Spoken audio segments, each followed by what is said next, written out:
लेकिन एक बार फिर साबित हो गया कि फरेब जिनपिंग की नस नस में बसा हुआ है और भारत का ये पड़ोसी कभी भी यकीन करने लायक नहीं बन सकेगा। जिनपिंग विस्तारवाद और दूसरों की जमीन हड़पने का एजेंडा कभी नहीं छोड़ सकते। ताइवान हो, भारत हो या फिर कोई और पड़ोसी, ड्रैगन हमेशा दूसरे की सीमा में घुसकर अपनी सीमा बढ़ाने की नीति पर काम कर रहा है। आखिर चीन ने इस बार अरुणाचल के तवांग में घुसपैठ की कोशिश क्यों की? तवांग पर ड्रैगन की काली नजर क्यों है? आइए आपको इस रिपोर्ट को देखकर ये सब समझ आ जाएगा। खामोश पहाड़ों के बीच दिन रात इंडियन आर्मी की ये हलचल जिस संदेश की वजह से रहती है वो सच साबित हुई।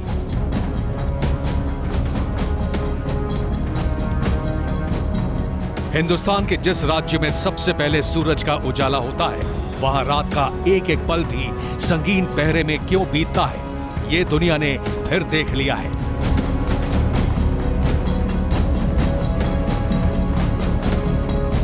क्यों इन पहाड़ों को काटकर सड़कें बनाई गई, क्यों यहां टनल बनाए गए, क्यों अरुणाचल में सेना के इतने ट्रक नजर आते हैं, उसका जवाब भी आपको मिल गया है।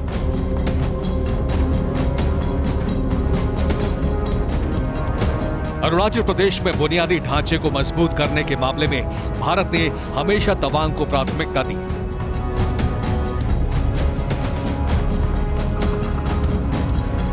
आज उन्हीं तैयारियों का नतीजा है कि चीन की आर्मी पर हड्डी तोड़ प्रहार हुआ।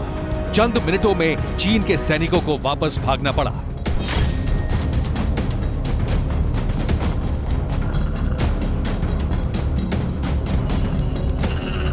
जिस साजिश की प्लानिंग, सटीक टाइमिंग पर चीन की सेना ने महीनों काम किया, उसे भारतीय वीरों ने चंद मिनटों में नाकाम कर दिया।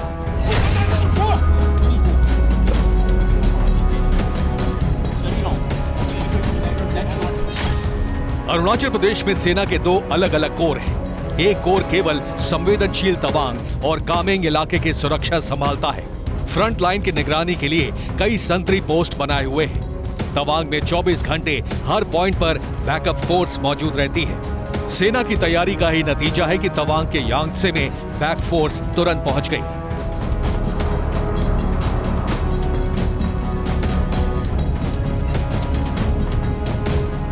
भारतीय सेना को पहले से इस बात का अंदाजा था कि चीन की रेड आर्मी तवांग में गड़बड़ कर सकती है। उसकी कई वजह हैं।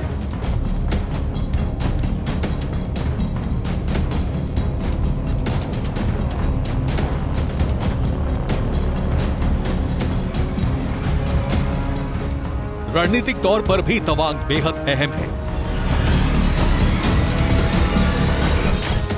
यांगत्से से चीन पूरे तिब्बत पर नजर रख सकता है। यांगत्से से चीन एलएसी पर निगरानी रख सकता है। एलएसी पर मजबूती के लिए तवांग एक अहम पॉइंट है।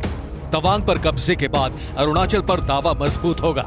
चीन यहां बहुत पहले से तैयारी कर रहा है। भारत की सेला तवांग रणनीतिक सड़क के पास पीएलए ने शिया कोकांग में नया बेस बनाया है।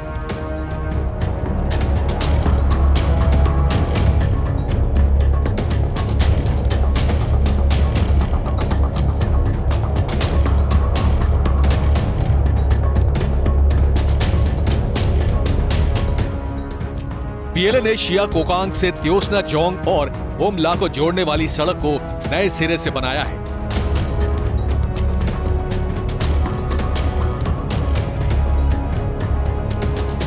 तवांग करीब 17,000 फीट की ऊंचाई पर मौजूद है। यहां चीन की सेना की मौजूदगी का मतलब है अरुणाचल में हिंदुस्तान की हर हरकत पर नजर।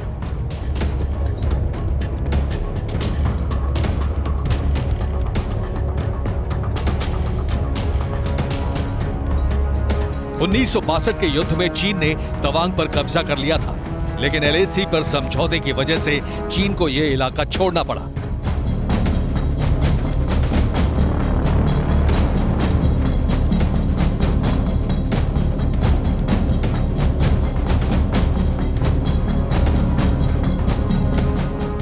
तवांग में यांगत्से की चोटी एक वॉच टावर की तरह है। यहां से हिंदुस्तान के सैनिक चीन की हरकतों पर नजर रखते हैं।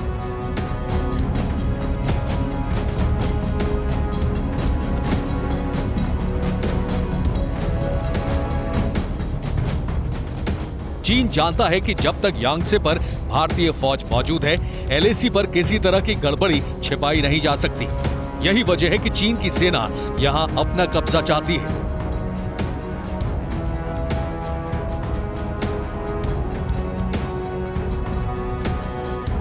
तवांग भारत के लिए भी बेहद अहम है, इसलिए गलवान कांड के बाद यहां भारत ने मजबूत तैयारी और तैनाती की है।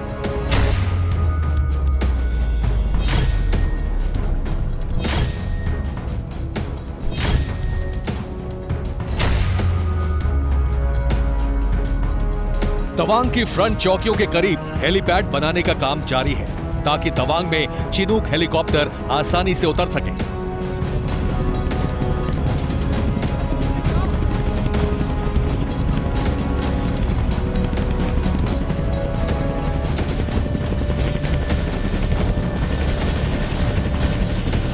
इसी साल सितंबर में भारतीय सेना ने M777 अल्ट्रा लाइट हॉवित्जर को अरुणाचल प्रदेश में LAC के करीब पहाड़ी इलाकों में तैनात किया था।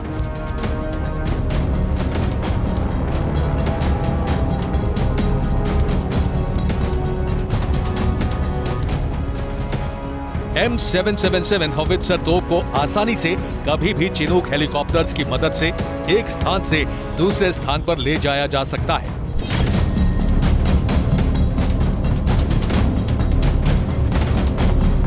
M777 आर्टिलरी गन की रेंज 30 किलोमीटर है। चीन के साथ झड़प में अब तक घातक हथियारों का इस्तेमाल नहीं किया गया है, लेकिन भारतीय सेना हर तरह की तैयारी कर चुकी है।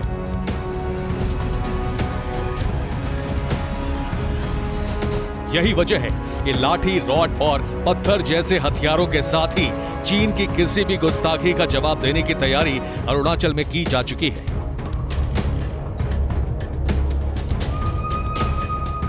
रणनीतिक लिहाज से भी तवांग अहम है, लेकिन ये चीन के लिए नाक का भी सवाल है। तवांग का इतिहास ऐसा है कि इसकी टीस रह रहकर जिनपिंग के मन में उठती रहती है। तवांग में 1683 में छठे दलाई लामा का जन्म हुआ था। तवांग में तिब्बती बौद्ध धर्म का बहुत बड़ा केंद्र है। तवांग को चीन दक्षिणी तिब्बत का हिस्सा मानता है।